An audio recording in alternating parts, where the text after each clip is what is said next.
La création de la Cour d'arbitrage de Côte d'Ivoire, CACI, répond au souci de favoriser en Côte d'Ivoire un environnement juridique et judiciaire propice à la sécurisation des investissements nationaux et étrangers. En 1992, précisément en novembre 1992, sous le mandat du Premier ministre Seydou Elimane Diarra, les opérateurs économiques ont demandé au gouvernement ivoirien de leur permettre de créer au sein de la Chambre de commerce un centre de règlement des litiges. Cette requête a été faite à l'époque au garde des Sceaux, qui était Mme Jacqueline Louès-Oble. Et la réponse est parvenue aux opérateurs économiques en janvier 1993, c'est-à-dire moins de 3 mois après la requête. Et dans cette réponse, le gouvernement donnait son accord pour la création au sein de la Chambre de commerce de cette importante institution destinée au règlement amiable des litiges. La CACI a été solennellement installée le 12 août 1997. L'œuvre de justice accomplie par la CACI est une justice particulière, comme le révèle la mission qui lui est assignée. La mission conférée à la CACI est d'offrir aux opérateurs économiques, à l'État et à toute personne intéressée un cadre approprié pour le règlement de leurs litiges. La CACI a son siège à Abidjan. Ce siège est actuellement au sein de la Chambre de commerce et d'industrie de Côte d'Ivoire, sise à la rue des Banques, avenue Joseph Anoma. Pour mener à bien sa mission, la CACI s'est dotée de plusieurs organes que sont le Conseil d'administration de la CACI, qui comprend 31 membres représentant les institutions publiques et privées.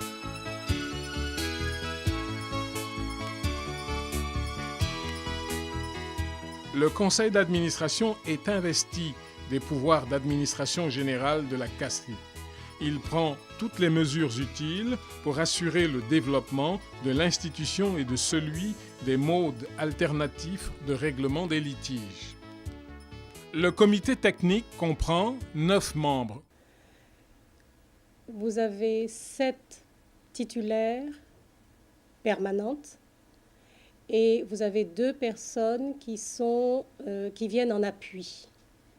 Parmi les membres du comité technique, vous avez des professionnels du droit, des avocats, des professeurs de droit, des experts comptables et des représentants de la société civile qui viennent apporter également leur expertise, puisque les affaires qui sont soumises à la Cour d'arbitrage sont des affaires qui intéressent la vie économique et la vie des entreprises. Je suis spécialisé dans le droit des affaires. C'est en cette qualité que j'ai été appelé à être nommé dans le cadre du comité de la CACI. Le comité technique intervient en règle générale à 3 niveaux. Donc le premier niveau, c'est pour toutes les questions qui sont relatives à la désignation des arbitres. Le deuxième niveau, c'est en ce qui concerne les projets de sentence arbitrale qui sont rendus, qui sont élaborés par les arbitres. Et le troisième niveau concerne toutes les questions financières, les frais, les honoraires des arbitres et les frais de la CACI. De manière générale, je dirais que les choses se passent très très bien. Nous travaillons tous, les membres du comité technique, en très bonne intelligence. Donc il y a une ambiance qui est une ambiance studieuse et en même temps une ambiance décontractée qui nous permet de travailler avec beaucoup d'efficacité.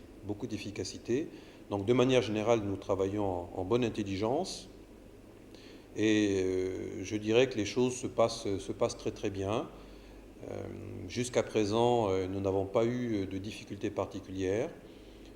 Quel que soit le niveau de l'intervention du comité technique, eh bien, je pense que nous faisons un travail qui est un travail de qualité. Le comité technique de la Cour d'arbitrage de Côte d'Ivoire a pour but de vérifier et de certifier la régularité de toutes les procédures d'arbitrage.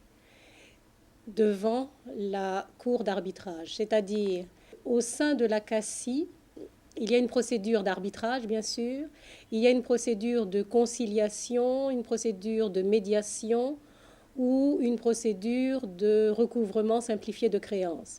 Et pour chacune de ces procédures, il y a des règlements, il y a des règles à suivre.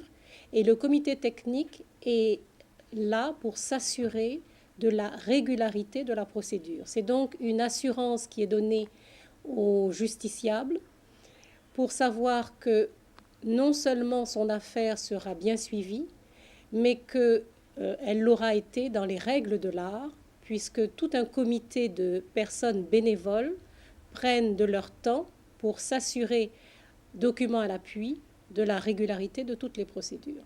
Le comité des arbitres, médiateurs et experts comprend 10 membres élus parmi les arbitres, conciliateurs, médiateurs et assesseurs inscrits dans le répertoire de la CACI. Ce comité veille au respect de la déontologie de ceux qui officient sous l'égide de la CACI ainsi qu'à l'amélioration de leurs compétences. Le secrétariat général. Et nous avons le secrétariat général que j'ai pour le moment l'honneur de diriger, qui assure la gestion quotidienne de la CACI. Il organise les procédures et met en œuvre les actions de promotion de la CACI. Le secrétaire général actuel de la CACI est le docteur Comouin François, magistrat. La CACI propose actuellement aux opérateurs économiques les modes alternatifs de règlement des litiges suivants: la conciliation et la médiation. Nous avons la procédure de conciliation.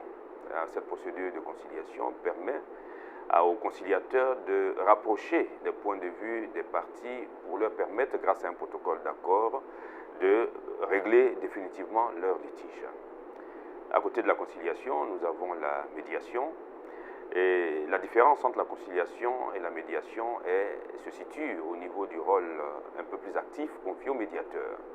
Alors que le conciliateur ne fait que rapprocher les points de vue des parties, le médiateur, quant à lui, après avoir écouté les parties, leur propose une solution et essaie d'obtenir d'elles qu'elles adhèrent à cette solution et par la signature d'un procès-verbal de médiation. La conciliation et la médiation sont des modes de règlement amiable des litiges grâce au concours de tiers, le conciliateur et le médiateur désignés par les parties elles-mêmes, ou en cas de désaccord par la CACI sur la base de leur expérience et de leurs compétences. Un protocole d'accord de conciliation ou de médiation sanctionne le succès de cette procédure. À côté de cette médiation, il y a l'arbitrage.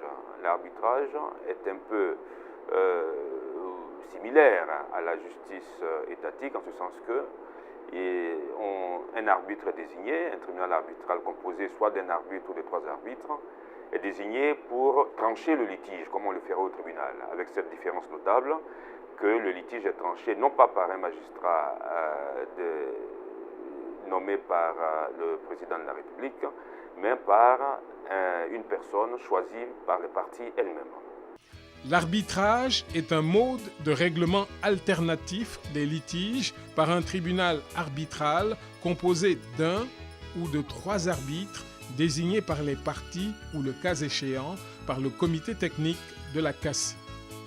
Le tribunal arbitral, une fois constitué, a pour mission de trancher le litige au moyen d'une sentence. Il exerce cette mission en toute indépendance et impartialité vis-à-vis des parties et conformément à un acte de mission qui contient les différentes demandes et défenses formulées par les parties, le calendrier prévisionnel des audiences, la procédure à appliquer, la langue choisie, le droit à appliquer et la possibilité ou non de statuer en amiable composition. L'arbitrage comporte des procédures particulières qui sont 1. La procédure spécifique. 2. La procédure accélérée. 3. La compensation interentreprise. 4. Le référé arbitral. 5. Le recouvrement accéléré des créances. Le mini-trial. Nous avons une variante de la médiation médiation que cette procédure vient d'être adoptée, qu'on appelle le mini-trial, ou en français, si l'on veut, mini-procès. C'est une variante de la médiation qui permet, grâce à la constitution d'un groupe de médiateurs, d'évaluer les chances des parties afin de leur permettre de mieux aboutir à la médiation, bien entendu dans la sauvegarde de leurs intérêts respectifs. Le mini-trial est un mode alternatif de règlement des litiges à mi-chemin entre l'arbitrage et la médiation. Il permet la résolution amiable d'un litige qui oppose des parties par la recherche d'une solution concertée. L'expertise permet d'obtenir, dans un procès ou en dehors de tout procès, la désignation d'un homme de l'art en vue de donner un avis dans les domaines techniques, financiers ou juridiques.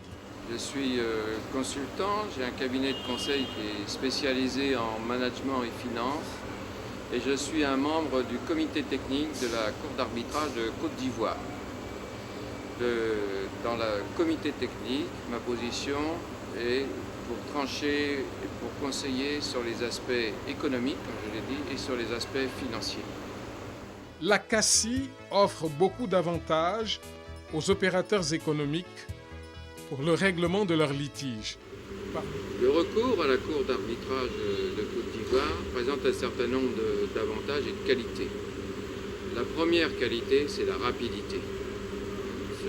Les dossiers sont présentés à la Cour d'arbitrage, ils ne séjournent pas longtemps dans des couloirs et les secrétariats divers. Ça, c'est la première des choses. La deuxième des choses, quand deux parties ont recours à la Cour d'arbitrage de Côte d'Ivoire, c'est qu'elles sont décidées à se mettre d'accord dans un système qui, disons, qui n'est pas conflictuel, qui n'est pas celui de la justice traditionnelle. Le troisième élément en faveur de la CACI, c'est la confidentialité. Et les dossiers sont traités par des professionnels à la fois du droit et des affaires. Parmi ceux-ci, on peut citer 1. L'indépendance et l'intégrité de ces experts. 2. La rapidité des procédures. Les procédures permettent le règlement des litiges dans un bref délai.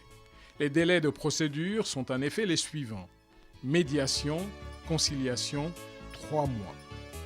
Mini-trial, 5 mois. Recouvrement des créances, 2 mois. Arbitrage, 6 mois. Référé arbitral, 72 heures. Compensation interentreprise, 15 jours. 3.